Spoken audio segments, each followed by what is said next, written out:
গত পর্বে আমি তোমাদের সাথে তোমাদের বইয়ের সূচিপত্র নিয়ে আলোচনা করেছি। এই পর্বে তোমাদের সাথে আলোচনা করব তোমাদের প্রথম অধ্যায় নিয়ে। প্রথম অধ্যায়ের প্রাকৃতিক ও সামাজিক পরিবেশ এই বিষয় নিয়ে একেবারে এখানে যত সমস্যা আছে সমস্যাগুলো আমরা ধারাবাহিকভাবে সমাধান করব। প্রথমে আছে 1 নম্বরে প্রাকৃতিক ও সামাজিক পরিবেশের পারস্পরিক নির্ভরশীলতা। মানে একটা সমাজ গঠন করতে হলে সামাজিক এবং প্রাকৃতিক পরিবেশের উপাদানের কতটুকু নির্ভরশীলতা প্রয়োজন। এখানে আমরা অনেকগুলো উপাদান দেখছি, তার মধ্যে বিদ্যালয় একটি সামাজিক প্রতিষ্ঠান, এরপরে ঘর একটি সামাজিক প্রতিষ্ঠান, গরু একটি প্রাকৃতিক, মানুষ প্রাকৃতিক, হাঁস মুরগি প্রাকৃতিক, নদী নালা প্রাকৃতিক, এই যে পাহাড় দেখা যাচ্ছে পাহাড় প্রাকৃতিক, আকাশ দেখা যাচ্ছে আকাশও প্রাকৃতিক। এভাবে এগুলো হলো প্রাকৃতিক উপাদান। প্রথমে আমাদেরকে বলেছে উপরের ছবিটি পর্যবেক্ষণ করে প্রাকৃতিক ও সামাজিক পরিবেশের পারস্পরিক নির্ভরশীলতা সম্পর্কিত প্রশ্নের উত্তর লিখি। এখানের মধ্যে 3টা প্রশ্ন দেওয়া আছে। এই প্রশ্নগুলোর উত্তর আমরা খুব ছোট করে লেখার চেষ্টা করব। প্রাকৃতিক পরিবেশের উপাদানগুলো কি কি, উপাদানগুলো আমরা শর্ট করে লিখব। সামাজিক পরিবেশের উপাদানগুলো কি কি, তাও আমরা একেবারে ছোট করে লিখব। সামাজিক পরিবেশ কিভাবে প্রাকৃতিক পরিবেশের উপর নির্ভরশীল, এটাও আমরা লেখার চেষ্টা করব। তোমরা যদি আমাদের পেইড ব্যাচে ভর্তি হতে চাও তাও আমাদের সাথে কথা বলতে পারো। বাংলাদেশ ও বিশ্ব পরিচয় 4র্থ শ্রেণী। তো প্রথমটার উত্তর আমরা যেটা দেখব, দেখো আমি তোমাদেরকে দুইভাবে উত্তরগুলো দিব। প্রথম যে 3টা প্রশ্ন আছে এই প্রশ্নগুলো আমি বড় করে দিয়েছি, তোমাদের যাদের পড়তে হবে তারা পড়তে পারবে। আর তোমাদের বইয়ে লেখার জন্য তোমরা এই শেষের 3টা প্রশ্নগুলো বইয়ে লিখবে। এগুলো ছোট করে দিয়েছি, যেমন প্রাকৃতিক পরিবেশের উপাদানগুলো কি কি, মাটি, পানি, বায়ু, গাছপালা, নদী ও পশু পাখি। সামাজিক পরিবেশের উপাদান হলো মানুষ, ঘরবাড়ি, বিদ্যালয়, রাস্তা ও বাজার।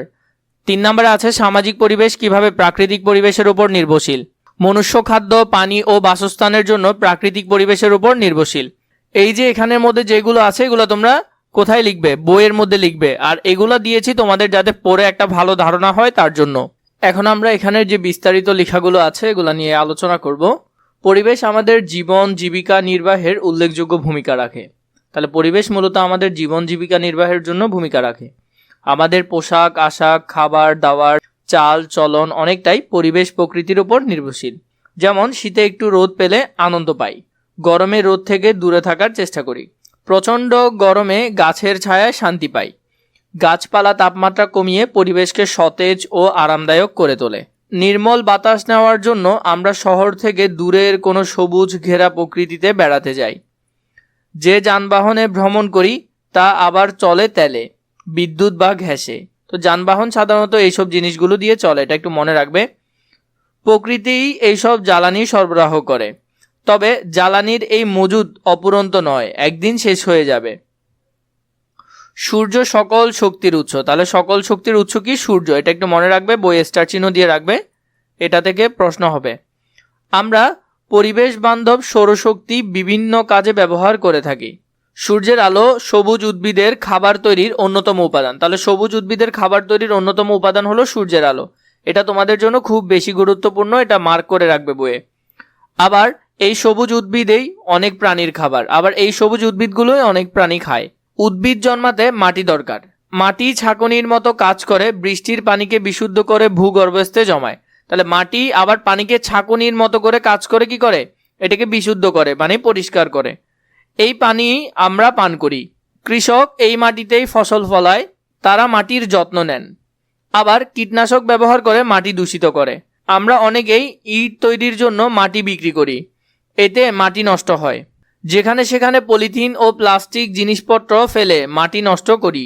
এছাড়া উপকূলীয় অঞ্চলে বাদ দিয়ে চিংড়ি চাষ মাটির লবণাক্ততা বাড়ায়, ফলে ফসল উৎপাদন ও বিশুদ্ধ পানির উৎস কমে যাচ্ছে। অনেক সময় আমরা দেখি চিংড়ি চাষ করার জন্য সাগরের পানিকে ধরে ফেলে, মানে কোনো দিক দিয়ে বাদ দিয়ে সাগরের পানিকে ধরে, এবং এই পানিগুলো ধরে রাখার কারণে ওই মাটি লবণাক্ততা হয়ে যায়। তখন ওই মাটিতে আর কি হয় না, ফসল হয় না।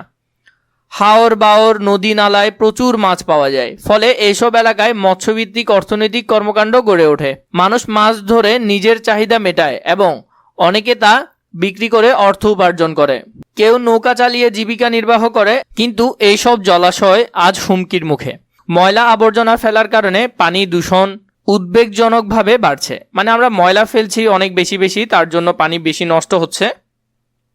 এই ছবিগুলো এখন এমন বাজে আসছে, কিন্তু তোমাদের যখন অরিজিনাল পিডিএফটা পাওয়া যাবে তখন দেখবে ভিডিও কোয়ালিটি আরও ভালো হয়ে গেছে। কারণ আমি তোমাদেরকে পড়াগুলো তাড়াতাড়ি দেওয়ার জন্যই আমি স্ক্যান করে নিয়েছি আপাতত। একইভাবে নগরায়ন, প্রযুক্তির উন্নয়ন ইত্যাদির ফলে বেড়ে যায় বায়ু দূষণ। বায়ু দূষণে বাড়ছে রোগ ব্যাধি, ব্যাহত হচ্ছে ফসল উৎপাদন, কমছে মানুষের স্বাভাবিক আয়ু। কারণ আমরা পরিবেশকে একেবারে নষ্ট করে ফেলছি, তার জন্য আমাদের আয়ু আস্তে আস্তে কমে আসছে। আবার জনসংখ্যা বৃদ্ধির ফলে খাদ্য, পানি, বাসস্থান, জ্বালানি ইত্যাদি চাহিদা বাড়ছে। তো আমরা জানি নিশ্চয় মানুষ বাড়লে এগুলো চাহিদা বাড়বেই। নদী দখলের ফলে পরিবর্তিত হচ্ছে নদীর গতিপথ, কারণ আমরা নদী দখল করে ফেলছি, তাই ওর গতিপথটা অন্যরকম হচ্ছে। কৃষি জমির রূপ এবং ধ্বংস হচ্ছে বন। কৃষি জমিগুলো চেঞ্জ হয়ে যাচ্ছে এবং সেখানে অনেকে বসতভিটা করে ফেলছে, তার কারণে দেখা যাচ্ছে কৃষি জমিও কমে আসছে, কারণ মানুষ বেড়ে যাচ্ছে, নিশ্চয় ঘরও বেশি লাগবে। এতে বনের ওপর নির্ভরশীল মানুষের ভোগান্তি বাড়ছে। বাড়ি বা আসবাবপত্র তৈরির উপকরণ দুষ্প্রাপ্য হয়ে পড়ছে। অন্যদিকে পাহাড়ি মাটি ও গাছ কাটার ফলে ভূমিধস হচ্ছে, কারণ আমরা পাহাড় থেকে মাটি কেটে ফেলছি, তাই পাহাড় বাকি অংশটা ভেঙে পড়ছে, এটাকেই বলা হয় ভূমিধস। এতে মাটি চাপা পড়ছে ঘরবাড়ি, গৃহপালিত পশু, এমনকি মানুষও। শুধু মানুষ নয়, পাহাড় ও বন ধ্বংসে চরম বিপদে আছে বন্যপ্রাণী। আশ্রয় ও খাবারের অভাবে কোনো কোনো প্রাণী পৃথিবী থেকে চিরতরে হারিয়ে গেছে, আবার কোনো কোনো প্রাণী বিলুপ্ত হওয়ার পথে। প্রাকৃতিক পরিবেশের এই ব্যাপক পরিবর্তনের জন্য মানুষ দায়ী। তাই পরিবেশ সংরক্ষণে আমাদের সবার সচেতন হওয়া প্রয়োজন। এখানে দেখো আমাদেরকে খ নম্বরে যেটা দিয়েছে, উপরের অনুচ্ছেদটি পড়ে আমরা প্রকৃতির কোন কোন উপাদানের উপর নির্ভরশীল তার একটি তালিকা তৈরি করি।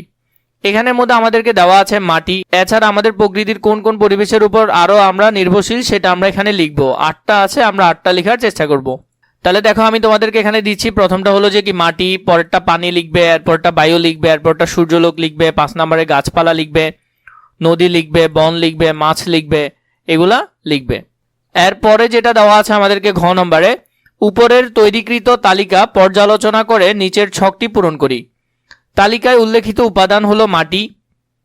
আমরা যেভাবে উপকৃত হই মাটি থেকে, না থাকলে যে সমস্যা হতো। মাটিতে ফসল ফলাই, মাটি ছাঁকনির মতো কাজ করে, পানি বিশুদ্ধ করে, তাহলে মাটি এই দুইটা কাজ করে।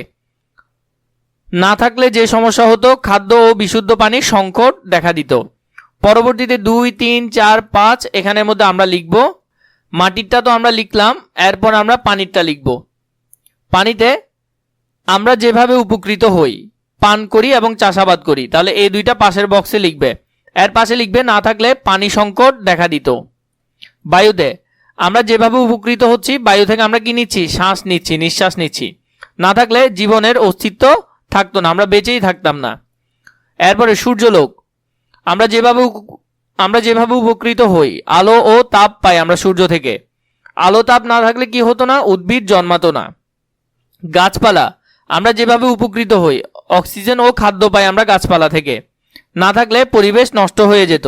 এটার পরে আমরা যে টপিকটা পাবো, যেটা হলো যে পূর্বের পৃষ্ঠার অনুচ্ছেদটি পড়ে প্রাকৃতিক পরিবেশ কিভাবে মানুষের কার্যক্রম দ্বারা ক্ষতিগ্রস্ত হয় তা নিচের মাইন্ড ম্যাপে লিখো। তাহলে এখানে আমাদেরকে দিয়েছে অনেকগুলো, দেখো একটা হলো যে কি প্রাকৃতিক পরিবেশ, এখানের মধ্যে মাটি কিভাবে দূষিত হচ্ছে সেটার আমরা 2টা লিখবো, একটা লিখে দেওয়া আছে কীটনাশক ব্যবহার করি, আরেকটা কি হতে পারে সেটা।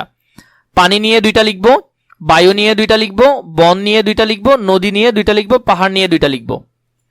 তাহলে আমরা যদি দেখি, প্রথমে মাটি, অতিরিক্ত কীটনাশক ব্যবহার করে প্লাস্টিক ও পলিথিন ফেলে আমরা মাটিকে নষ্ট করছি। পানি, কলকারখানার বর্জ্য ফেলে আমরা নষ্ট করছি। 2 নম্বরে নদীতে ময়লা আবর্জনা ফেলে আমরা নষ্ট করছি। এরপর হলো বায়ু, যানবাহনের ধোঁয়ার কারণে বায়ু নষ্ট হচ্ছে, কলকারখানার ধোঁয়ার কারণে বায়ু নষ্ট হচ্ছে। বন নিয়ে নির্বিচারে গাছ কাটা। 2 নম্বরে বনভূমি দখল। এরপর হলো নদী, শিল্প বর্জ্য ফেলা। 2 নম্বরে দখল ও ভরাট করা। প্রাণীর ক্ষেত্রে অবৈধ শিকার করছি। বন ধ্বংসের ফলে বাসস্থান নষ্ট হচ্ছে। কাদের বাসস্থান? আমাদের, এবং যে প্রাণী আছে প্রাণীর কথা এখানে বলেছে। তাহলে এটা পর্যন্ত আমরা করলাম।